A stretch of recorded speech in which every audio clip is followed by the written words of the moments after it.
함께 봉독한 말씀 중심으로 큰 용사로 부르신 하나님이라는 제목으로 은혜를 나누도록 하겠습니다. 이 본문의 말씀은 이스라엘이 미디안에게 고통받고 있을 때 하나님께서 기드온이라는 사람을 이제 그 사사로 부르시는 그 장면을 기록하고 있습니다. 우리가 기드온 하면 이제 알고 있는 게 별로 많지는 않죠. 그냥 기드온과 300용사 그 정도에는 많이 이제 기억하고 있지 않은데 성경을 보면 굉장히 스토리가 많이 있고요. 하나하나 내용들이 굉장히 재미가 있습니다. 흔히 이제 삼손 정도 굉장히 잘 알고 있고 또 많이 재밌게 기억을 하고 있는데 기도 못지않은 그렇게 많은 스토리와 재밌는 사람이 기도원입니다. 특별히 이 사람은요, 하나님께 그 소명을 받을 때 어떤 일을 하고 있었냐면, 이 밀을 타작하고 있다가, 농사 짓고 있다가, 다 타작하고 있다가 하나님께 부름받은 그런 사람입니다. 11절 말씀을 먼저 한번 읽어보세요. 11절. 여호와의 사자가 아비에셀 사람 요아스에게 속한 오브라에 이르러 상들이 나무에 앉으라. 마침 요아스의 아들 기드온이 미디안 사람에게 알리지 아니하여 밀을 포도주 틀에서 타작하더니 밀을 이제 타작하던 때였는데 여러분 잘 아시죠? 밀이나 쌀이나 보리나 요즘 우리 연적 보니까 깨를 이렇게 마시더라고요. 깨, 콩 이거 타작을 어디서 합니까? 포도주 틀이 아니라 넓은 마당에서 해야 되잖아요. 마당에서 옛날 같은 게 기계가 없을 때 도리깨라고 하죠. 장대 같은 데다 이렇게 잘 갈아가지고 남자들이 그냥 두들겨 패고 여자들은 뭐 해야 돼요? 키 갖다가 뭐라고 하면 까분다고 하잖아요. 까분, 키즈. 그걸 해야 바람이 부는데 넉찍해서 해야 뭐 하는 것 같아요. 또닥닥 하면서. 그래야 이제 복식도 재밌고 하는 건데 그런 어떤 마당과 이런 데서 그냥 큼지막하게 하는 게 아니라 뭡니까? 오늘 보면 밀을 포도주 틀에서 하더라. 이렇게 이야기를 합니다. 포도주 틀이면 뭐 이렇게 이만한 뭐 항아리 이런 틀 거기다가 넣고 그 여인들이 뭐 절구 찢듯이 이렇게 하듯이 이렇게 여기서 이제 소리 나면 안 되니까 깨작깨작하는 이제 그런 모습을 이야기하고 있는 것이죠. 어떻게 보면은 이 모습은요, 타작하는 모습이나 어떤 좀 멋있는, 사사 같은 멋있는 그런 어떤 남자의 그런 모습하고는 달라요. 타작할 때 굉장히 기분이 좋잖아요. 그리고 좀 많이 좀 소문내고 막 그런 게 있는데, 그런 모습이 아니라 어떻게 보면 현실적으로 그 여인들이 어떤 맷돌질하는 깨작깨작하는 그런 소극적인 그런 모습을 표현하고 있는 것이죠. 그러니까 현실적으로는 굉장히 어려운 상황과 또 소극적이고 초라한 또 한편으로 옹졸한 그런 모습을 성경에서 기록하고 있습니다. 근데 그런 속에서 하나님이 오셔서 이 기드온에게 뭐라고 부르시냐면 12절을 읽어볼게요. 12절. 여호와의 사자가 기드온에게 나타나는데 큰 용사여 여호와께서 너와 함께 계시도다. 아멘. 이 기도원을 부를 때 이 음성을 들으시는 우리 성도들이 축복합니다. 뭐라고 합니까? 현실은 참 초라하고 옹졸해 보이는데 거기서 그 사람이 부르면서 큰 용사여 라고 큰 용사여. 이게 뭐냐면은 죄와 그래서 많은 상황 속에서 고통받고 있지만 하나님이 너를 통해서 나의 일을 행하겠다라는 전적인 하나님의 그 부르심의 의지를 이야기하잖아요. 우리가 이 세상 상황 사람들이 살아가는 게 힘들면 하나님의 백성도 마찬가지로 힘들 수밖에 없습니다. 사회 경제가 힘든데 우리만 잘 살 수는 없잖아요. 예전에 보면 IMF 때 어떻습니까? IMF 온 나라가 어리면 예수님 믿는 사람도 똑같이 어려운 상황 처할 수밖에 없고 코로나 걸렸을 때 다 같이 힘들 때 어떻습니까? 교회도 똑같이 그 힘든 상황이 있을 수밖에 없고 모두가 힘들면 나도 똑같이 힘든 상황이고 위축될 수밖에 없는데요. 하나님은 그런 상황 속에서도 바로 하나님의 백성을 부르셔서 똑같이 위축되고 힘든 것이 아니라 너는 큰 용사여 라고 하시면서 여러분을 부르시고 또 여러분 통해서 하나님의 많은 위대한 일을 행하시기 원하십니다. 어떤 상황 속에서도 여러분이 큰 용사여 힘든 작은 사람이 아니라 큰 용사로 부르시는 하나님의 음성을 기록하고 세상 가운데 이 하나님의 전능하심을 드러내는 우리 성도들이 되기를 축복합니다. 5절을 보면 당시 그 괴롭혔던 그 위대한 족속에 대해서 이렇게 소개하는데요. 같이 읽어볼게요. 위대한 족속 5절. 이는 그들의 짐승과 장막을 가지고 올라와 메뚜기 떼같이 많이 들어오니 그 사람과 낙타가 고소하니라. 그들이 그 땅에 들어와 멸하려 하니. 이 미디어는 어디다 비유합니까? 메뚜기 떼에 비유하죠. 여러분 아직도 메뚜기가 많이 있잖아요. 그 추수 때 보면은 들판에 잡아보셨죠? 메뚜기 잡아보셨죠? 근데 요즘에는 그렇게 많지는 않은데 농약 때문에 옛날에 메뚜기가 한 명 어떻습니까? 딱 한 마리 발견해서 잡기 시작하면 거기에 또 나름대로 잡는 재미가 있거든요. 한 마리 잡으면 그 옆에 밑에 마음이 이만큼 있어요. 그래서 메뚜기 잡을 때는 아예 까만 봉지 가지고 갑니다. 기억나시죠? 까만 봉지 가지고 잡기 시작하면요 금방 한 봉다리 잡아가지고 어떻게 합니까? 후라이팬에다가 그냥 쫙 쏟고 소금 쫙 치고 불 켜놓으면 안 되고 탁탁탁 소리로 되게 재밌어요. 그래서 어떻게 해요? 먹잖아요. 꽤 그런 기억이 있는데 이 메뚜기의 특징이 뭡니까? 한 마리만 있는 게 아니라 그 상황이 주어지면 떼지어 다니는 게 메뚜기예요. 떼지어 다니는 게. 근데 당시에는 농약이 없으니까 지금도 그렇지만 당시에는 농약이 없으니까 이 메뚜기가 한번 출몰을 하기 시작하면은 상황이 완전히 초토화될 정도로 곡식이 다 초토화될 정도로 굉장히 빠글빠글한 그런 것들이 이제 메뚜기인데 이 미디안을 메뚜기에 비교했다는 것은 그러니까 전쟁으로 감당할 수 없는 그만큼 강한 많은 사람들이 이제 쫓아왔다라는 것을 이야기합니다. 이 13절에서 이 하나님이 기드온을 사도로 부르시고 너희 손으로 구원하겠다라고 말씀하시니까 기드온이 이런 질문을 합니다. 15절 읽어볼게요. 15절. 그러나 기드온이 그에게 대답하되 주여 내가 무엇으로 이스라엘을 구원하리까? 보소서 나의 집은 므낫세 중에 극히 약하고 나는 내 아버지 집에서 가장 작은 자니이다. 그때 하나님이 뭐라고 대답합니까? 16절 같이 읽어볼게요. 여호와께서 그에게 이르시되 내가 반드시 너와 함께 하리니 내가 미디안 사람 치기를 한 사람을 스치듯 하리라 하시니라. 미디안을 뭐라고 비유합니까? 메뚜기 때 그냥 어느 정도 있는 게 아니라 감당이 안 돼요. 지금도 이 아프리카나 이런 데 메뚜기가 출몰하면요 비행기로 그 약을 이렇게 살포를 하는데 그래도 그렇게 감당이 안 될 정도로 많이 있습니다. 그렇게 많은 숫자가 쳐들어오는데 하나님은 뭐라고 말씀하냐면 너를 통해서 미디안 사람 치기를 한 사람 치듯 한다. 한 사람 치듯. 굉장히 놀라운 상황이죠. 특별히 그때 뭐냐면 내가 반드시 너와 함께 하리니 라는 하나님의 약속을 하세요. 이 말씀이 우리 모든 상황과 어려움과 또 고통의 해답이 되는 말씀이죠. 뭡니까? 하나님이 여러분과 함께 계시면 어떻게 돼요? 다 해결되는 줄 믿습니다.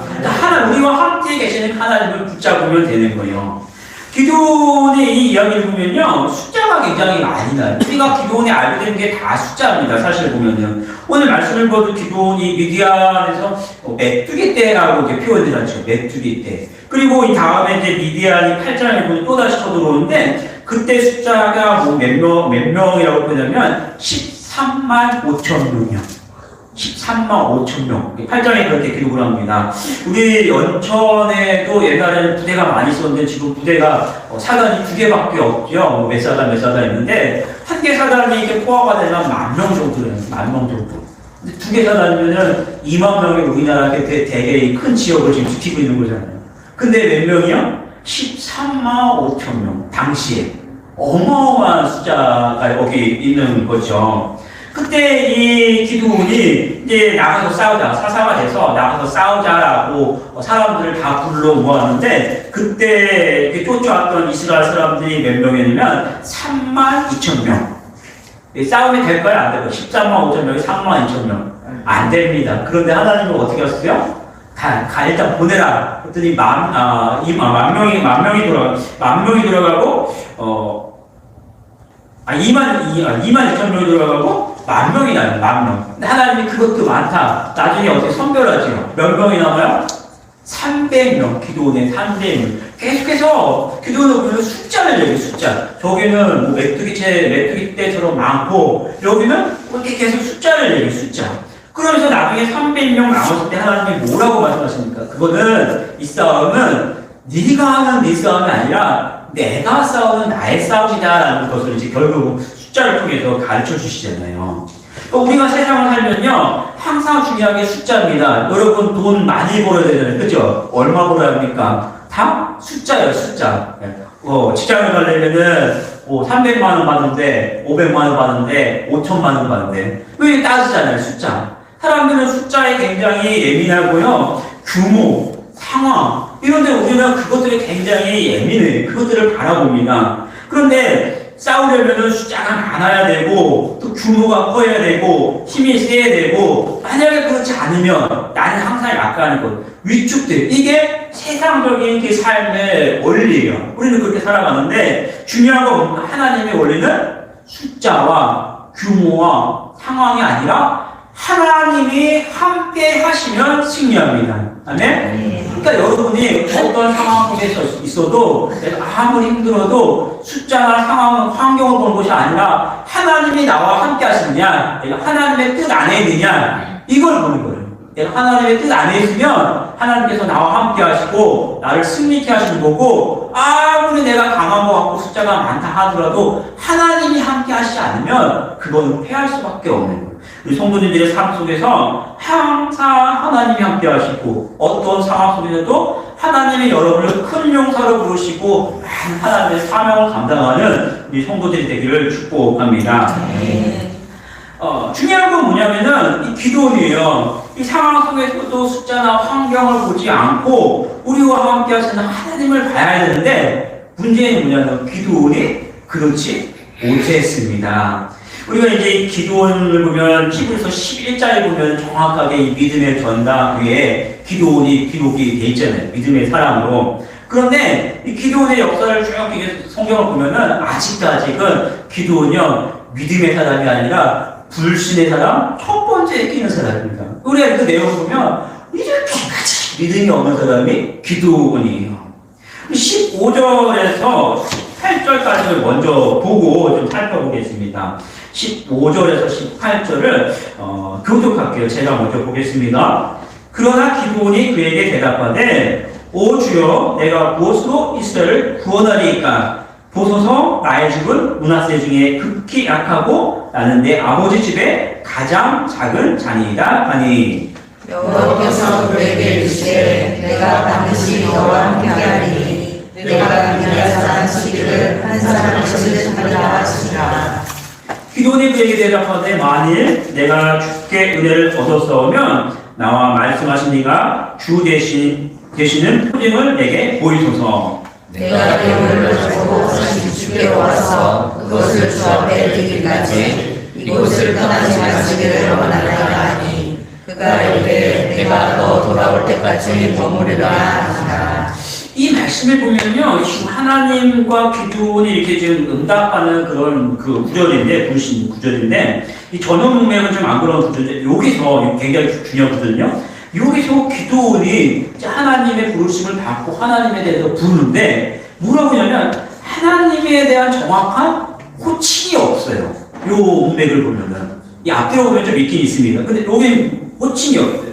왜 그러냐면, 이스라엘 사람들이 일반적으로 하나님을 부를 때 뭐라고 부릅니까? 우리가 알기로는 여호와 하나님이라고 그러죠. 여호와 하나님. 여기서 16절에서 여호와께서 그에게 이르시되라고 이야기하지만, 이거는 이제 성경적인 기록이고, 기드온이 요 15절에서 18절 부르심을 받을 때 하나님께 여호와라고 부르지 않아요.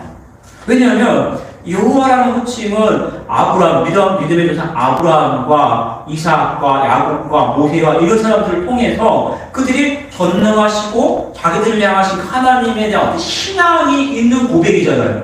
우리 하나님을 여호와라고 그들이 표현하거든요.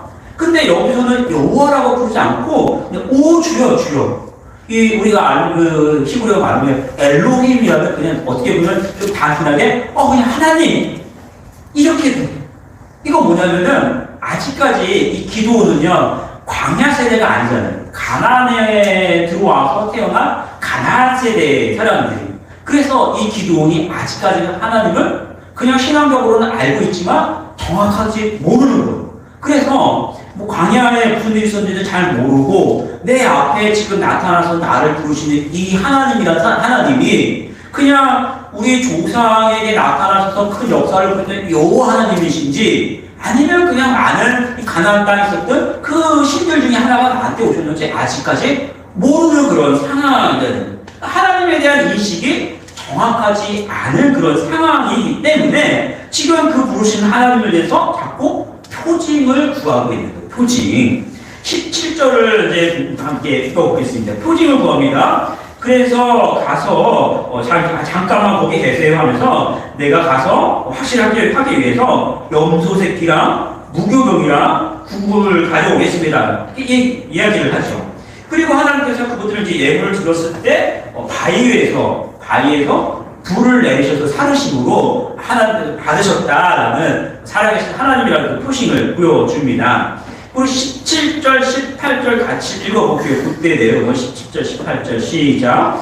기드온이 그에게 대답하되 만일 내가 주께 은혜를 얻었으면 나와 말씀하신 이가 주 대신 표징을 내게 보이소서. 내가 예물을 가지고 다시 주께로 와서 그것을 주 앞에 드리기까지 이곳을 떠나지 마시기를 원하나이다 하니 그가 이르되 내가 너 돌아올 때까지 머무리라 하니라. 하나님 좀 당신 나를 부르시면 이 사회를 확실하게 하기 위해서 내가 가서 신에게 드리는 그 예물을 가져올 테니까 조금만 기다려 주세요라고 얘기합니다. 하나님이 뭐라고 대답하십니까? 그래? 나 어디 안 갈 테니까 너 얼른 갔다 와 기다려줄 테니까 갔다 와. 그런 이야기지요.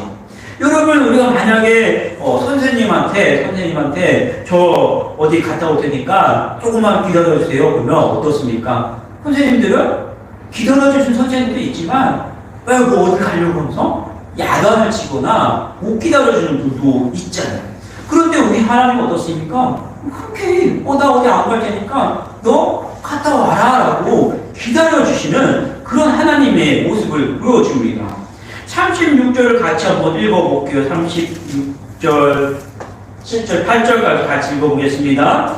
기드온이 하나님께 여쭈되 주께서 이미 말씀하신 같이 내 손으로 이스라엘을 구원하시거든 보소서 내가 양털 한 뭉치를 타작 마당에 두리니 만일 이스라엘이 양털에만 있고 주변 땅은 많으면 주께서 이미 말씀하신 같이 내 손으로 이스라엘을 구원하실 줄을 내가 알겠나이다 하였더니 그대로 된지라.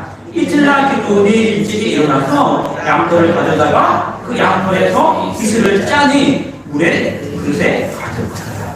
이제 한번 하나님이 자신의 재물을 연락해 줬으면 놀랐잖아요. 갑자기 바위에서 불이 났으니 우와 이분은 믿을만한 분이다라고 생각해야 되는데 그게 아니라 이번엔 또 다른 표징을 보여요. 하나님 마당에다가 양털을 쌓아놓을 테니까 하나님이 비를 내려서 마당은 뭐 상관 신경을 안 쓰고 일단은 이 양털이 좀 적게 해주세요라고 했더니 뭐라고 할까? 그대로 된지가. 그게 뭐냐면 그대로 됐으면 믿어야 되잖아요.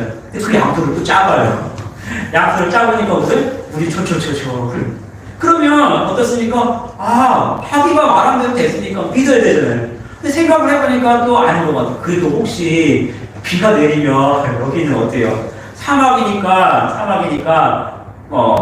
모래는 물이 다 빠져서 안 젖을 수가 있고 양털에는 또 젖을 수가 있으니까 이거 비가 와서 그런 거 아니야? 신이 아니야? 그렇게 생각할 수가 있는 거죠. 바꾼 거예요. 하나님 또 39절을 같이 읽어볼까요? 39절 기드온이 또 하나님께 여쭈되 주여 내게 구하지 마옵소서. 내가 이것만 말하리라 구하오니 내게 이것만 양털로 시원하게 하소서. 오다온데 양털만 말고 그 주변 땅에는 다 있게 없어. 그러니까 이게 못 믿는 걸 자기가 구해놓고도 비 와서 그런가. 그러니까 이번에는 비가 와서 그래도 비가 오면 어떻습니까? 땅은 그냥 모래는 안 젖을 수가 있어요. 모래니까. 그러니까 바꿔서 얘기해요. 땅이 젖고 양털이 안 젖을 수는 없잖아요. 이렇게 하나님 화내지 마시고 진짜 하나님이면 땅이 젖고 양털만 안 젖게 해주세요. 이렇게 또 구했더니 뭐라고 합니까? 40절 또 읽어볼까요? 40절 그 밤에 하나님이 그의 말씀하시니 곧 양털 말고 구시도 땅에는 다 이슬이 있었더라. 이런 일은 있을 수가 없어요. 그죠? 모래가 어떻게 졌습니까? 그러니까 하나님께서 하셨으니까 거기에 이슬이 있고, 오히려 양털이 젖었으면 양털은 물을 흡수하니까 양털은 젖었으면 양털은 마르죠. 하나님이 하셨다는 것을 드디어 믿게 됩니다. 이런 모습을 보면요, 기도는요, 믿음의 사람입니까? 믿음의 사람이 아닙니까? 이렇게 불신의 사람이 1순위예요, 이 사람은. 그럼에도 불구하고 어떻게 하나는요, 구하는 대로 그대로 되리라. 그대로 또 되리라. 하나님 기다려주시고 또 그대로 되고 또 그대로 되고. 뭡니까? 우리도 말씀대로 살고 싶고 신앙 뜨겁게 살고 싶고 성령 충만하게 살고 싶고 하나님 말씀하시면 믿고 싶잖아요. 그런데 어때요? 속사람은? 속은 그런데 현실은 안 되잖아요. 안 되잖아요. 성령에 충만하지도 않고 어떨 때는 졸기도 하고 말씀이 안 들어올 때도 있고 믿고 싶은데 현실이 있으면 또 현실대로 따라갈 때도 있고 우리 모습은 그러잖아요. 하나님은 어떠세요? 아시면서도 또 책망하지 않고 기다려주시고 또 기다려주시고 인도해주시고 우리가 구하면 또 응답해주시면서 상황 속에서 또 한 번 우리의 믿음이 조금씩 성장해가는 그 모습을 보여줍니다. 그리고 나서 11장에 보면 10부터 11장에 보면 드디어 이 기도원이 믿음의 그 전당에 믿음의 사람으로 올라가게 됐지요. 우리 하나님은요 이만큼 친절하신 분이에요. 여러분 한 사람 한 사람의 믿음의 분량과 여러분 한 사람 한 사람의 이 환경과 여러 가지 아픔과 모든 것을 다 아시면서 억지로 하시는 것이 아니라 친절하게 오면서 여러분 마음을 두드려 주시고 기다려 주시고 하나님 믿게 하시고 또 놀랍도록 성장하도록 이끌어 주시는 분이 우리 하나님이십니다. 사랑하는 성도 여러분, 항상 여러분 마음속에 세상 것 보지 마세요. 항상 하나님께 시각을 고정하고 하나님이 이끄시는 그 가운데 날마다 성령 충만하고 하나님 붙들고 살아가는 우리 성도들이 되기를 축복합니다. 함께 기도하겠습니다. 말씀